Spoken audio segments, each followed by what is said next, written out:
श्री स्वामी समर्थ मैत्रिणींना, आज आपण बघणार आहोत वांग्याची छान कोरडी भाजी। त्यासाठी इथे वांगे स्वच्छ धुवून ते पाण्यामध्ये चिरून ठेवून दिले आणि मीठ टाकून नंतर इकडे मिक्सरच्या भांड्यामध्ये मिरच्या आणि लसूण काढून घेतल्यावर त्यामध्ये थोडीशी शेंगदाणे टाकून परत एक फेर काढून घ्यायचा, म्हणजे शेंगदाणे जास्त बारीक होत नाही। तेल गरम झाल्यानंतर त्यामध्ये जिरं, मोहरी, कढीपत्ता टाकल्याच्या नंतर लगेच जे तयार केलेलं वाटण होतं ते आपण त्यामध्ये टाकून घ्यायचं आणि नंतर कोरडे मसाले टाकणार आहे।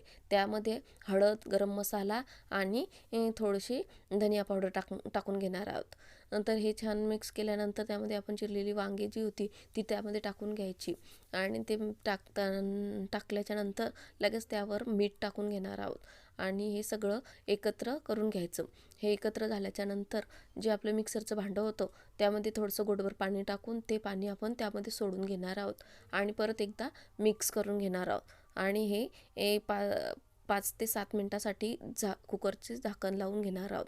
एक शिट्टी झाली की गॅस बंद करून आपण भाजी झाली का नाही हे चेक करू। तर हे बघू शकता तुम्ही, भाजी किती छान प्रकारे झालेली आहे आणि अशी पण भाजी छान लागते, पण बऱ्याच वेळेस पंक्तीमध्ये घोटेली भाजी राहते म्हणून मी थोडीशी मॅश करून घेणार आहोत आणि नंतर वरतून कोथिंबीर टाकून आपली झाली भाजी तयार। तर या मंडळी जेवण करायला। तुम्हाला व्हिडिओ आवडला असेल, रेसिपी आवडली असेल तर आपल्या चॅनलला लाईक करा आणि सबस्क्राईब करा। बघितल्याबद्दल थँक्यू, बाय।